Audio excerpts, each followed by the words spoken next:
آپ صلی اللہ علیہ وسلم نے حذیفہ بن یمان رضی اللہ تعالی عنہ صحابی رسول ہیں، ان کو بتلا دیا تھا نام لے لے کر، کسی اور صحابی کو نہیں بتلایا۔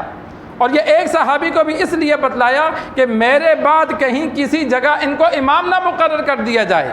اب صحابہ کو تو نہیں پتہ کہ یہ منافق ہے یا نہیں، تو اگر کسی کو خلیفہ بنا لیتے یا گورنر بنا لیتے یا کسی اہم عہدے پر لگا دیتے ہے وہ منافق، اس سے بہت بڑا نقصان ہو جاتا۔ اس لیے حذیفہ بن یمان رضی اللہ تعالی عنہ کو بتلا دیا کہ یہ منافق ہیں، اور منع فرما دیا کہ کسی کو بتانا نہیں ہے۔ تو صحابہ پھر دیکھتے تھے حذیفہ بن یمان رضی اللہ تعالی عنہ جس جنازے میں نہیں جاتے تھے تو صحابہ شرکت نہیں کرتے تھے، سمجھ جاتے تھے یہ منافق ہے۔ اگر مومن ہوتا تو حذیفہ جنازہ ضرور پڑھتا۔ عمر فاروق رضی اللہ تعالی عنہ نے ایک مرتبہ حذیفہ بن یمان رضی اللہ تعالی عنہ کو الگ کر کے پوچھا کہ میں راز نہیں پوچھنا چاہتا کہ مجھے ساروں کے نام بتا، صرف اتنا بتا دے میرا نام تو ان میں نہیں ہے۔ اپنا خوف تھا کہ جو آپ کو آپ صلی اللہ علیہ وسلم نے نام بتلائے کہ یہ منافق ہیں، کہیں میرا نام تو ان میں نہیں ہے۔ انہوں نے کہا نہیں، آپ کا نام نہیں ہے۔ کتنا خوف تھا، حالانکہ پکے مومن تھے، آپ صلی اللہ علیہ وسلم کے سسر بھی تھے، آپ صلی اللہ علیہ وسلم ان کے داماد تھے، اتنا قریبی رشتہ بھی تھا، مومن بھی تھے۔ آپ صلی اللہ علیہ وسلم نے کئی مرتبہ جنت کی بشارت بھی دی، لیکن پھر بھی خوف خدا کتنا، تو یہ خوف خدا کی وجہ سے ڈر تھا۔ تو حذیفہ رضی اللہ تعالی عنہ سے پوچھا، تو یہ منافقین جو دل سے منافق تھے، مومن نہیں تھے، کافر تھے، تو ان کے بارے میں اللہ تبارک و تعالی نے یہ آیتیں نازل فرمائیں، آپ صلی اللہ علیہ وسلم کو آئندہ کے لیے جنازے سے منع فرما دیا۔ تو یہ بخاری شریف کی روایت ہے۔ بہت سے لوگ کہتے ہیں جی منافقین کے سردار کا جنازہ آپ صلی اللہ علیہ وسلم نے نہیں پڑھایا، پڑھانا چاہتے تھے لیکن عمر رضی اللہ تعالی عنہ نے منع کیا، پھر آیتیں نازل ہو گئیں۔ تو مسئلہ ذہن نشین کر لیں، تمام علماء کا اتفاق ہے، بخاری شریف میں صراحتاً موجود ہے کہ عمر رضی اللہ تعالی عنہ نے منع کیا، لیکن آپ صلی اللہ علیہ وسلم نے ان کی بات کی طرف توجہ نہیں دی کہ اللہ نے مجھے صراحتاً منع نہیں کیا، اشارتاً تو منع کر لیا کہ پڑھنے کا فائدہ نہیں ہے، لیکن صراحتاً منع نہیں کیا کہ آپ نے یہ کام نہیں کرنا۔ اتنا بتا دیا کہ اس کام کو کرو یا نہ کرو کوئی برابر ہے۔ جس طرح شراب کے بارے میں اللہ تبارک و تعالی نے پہلے حکم نازل فرمایا کہ شراب کی حالت میں نماز نہ پڑھو، پھر حکم دیا کہ شراب میں نفع بھی ہے نقصان بھی ہے، لیکن نقصان زیادہ ہے۔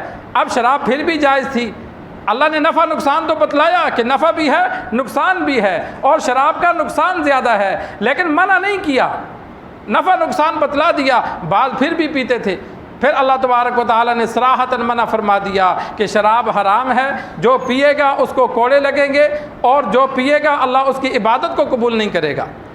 تو یہاں بھی آپ صلی اللہ علیہ وسلم کو صرف اتنا بتلایا تھا کہ ان کے لیے دعائیں مغفرت کرنے کا فائدہ کوئی نہیں ہے، لیکن منع نہیں کیا۔ لیکن جب آپ صلی اللہ علیہ وسلم نے ان کی جنازہ پڑھائی تو جنازہ پڑھانے کے بعد اللہ نے پھر صراحتاً منع کر دیا کہ وَلَا تُصَلِّ عَلَىٰ أَحَدٍ مِّنْهُمْ مَاتَ أَبَدًا وَلَا تَقُمْ عَلَىٰ قَبْرِهِ، 10واں پارہ ہے، آخری رکوع سے پہلے والا رکوع ہے کہ آج کے بعد ان میں سے کسی کی جنازہ بھی نہیں پڑھنی اور کسی کی قبر پہ جا کے دعائیں مغفرت بھی نہیں کرنی۔ کفار کے لیے دعا کرنا جائز نہیں ہے، دنیا میں رہتے ہوئے دعا کر سکتے ہیں کہ یا اللہ اس کافر کو ہدایت دے دے، اسے توبہ کی توفیق دے دے، اسے ایمان کی توفیق دے دے، لیکن جو کفر کی حالت میں مر جائے، پتہ ہے یہ کافر مرا ہے، اس کے لیے دعائیں مغفرت کرنا جائز نہیں ہے، کیونکہ وہ وقت کا ضیاع ہے کہ وہ ہمیشہ کے لیے جہنمی ہے، ہماری دعا کرنے سے اسے کوئی فائدہ نہیں، تو ہم اپنا وقت خود ضائع کرتے ہیں۔ اللہ نے صراحتاً سرکار دو عالم صلی اللہ علیہ وسلم کو منع فرما دیا۔ جب ابو طالب کے لیے آپ صلی اللہ علیہ وسلم نے ارادہ کیا تھا کہ میں ان کے لیے دعا کروں گا جب تک مجھے یقین نہ ہو جائے کہ اللہ نے معاف کر دیا، تو اللہ تبارک و تعالی نے 11ویں پارے کا تیسری رکوع میں صراحتاً منع کر دیا کہ ما کان للنبی والذین آمنوا ان یستغفروا للمشرکین، کہ نبی کے لیے، مومنین کے لیے مناسب نہیں ہے کہ کفار کے لیے دعائیں مغفرت کرے۔ صراحتاً منع کر دیا کہ جو کافر مرے گا تو اس کے لیے دعائیں مغفرت نہیں کر سکتے۔ البتہ اگر کوئی دوست احباب ہے جن کے ساتھ اٹھنا بیٹھنا ہے، وہ کافر ہیں، جس طرح عیسائی ہیں یا اور کسی مذہب کے ہمارے محلے میں یا کسی محلے میں رہتے ہیں، اگر ان کا کوئی عزیز فوت ہو جائے تو وہاں جا کر یہ نہ کہے کہ اللہ اسے معاف کرے، خدا اسے معاف کرے، بلکہ وہاں یہ دعا کرے اللہ تمہیں صبر دے، ان کے لیے بندہ دعا کرے۔ یہ غلط جملہ میں نے کئی جگہ دیکھا کہ کفار کے پاس بیٹھ کے کہہ رہے ہوتے ہیں اچھا یار اللہ اگلا جہاں اس کا آسان کرے، اللہ اس کی قبر کو کشادہ کرے، اللہ اسے معاف کرے۔ ایسے جملے کفار کے لیے کہنا گناہ ہے۔ اگر کسی کافر کے پاس جانا پڑ جائے تو بندہ مردے کے لیے دعا کرنے کے بجائے عزیز و اقارب کے لیے دعا کرے کہ اللہ تمہیں صحیح دین کی طرف صحیح راستے پر لگائے، اللہ تبارک و تعالیٰ تمہیں صبر دے۔ یہ تو ٹھیک دعا ہے کہ چلو وہ مر گیا تمہیں صبر دے، مردے کے لیے دعا نہ کی جائے۔ اسی طرح ہمارے ہاں بعض لوگ بچے کے لیے دعا کرتے ہیں، بچہ فوت ہو جاتا ہے، اچھا جی دعا کرو اللہ اسے معاف کرے۔ یہ غلط دعا ہے۔ بچے کے لیے دعائے مغفرت نہیں کی جاتی، وہ تو بخشا بخشایا ہے۔ بچے کے لیے یہ دعا کی جاتی ہے کہ اللہ اس کو ماں باپ کا سفارشی بنائے، وہ تو جنتی ہے۔ ماں باپ کے لیے وہ سفارشی بنے گا یا نہیں بنے گا یہ ماں باپ کے اعمال پر ہے۔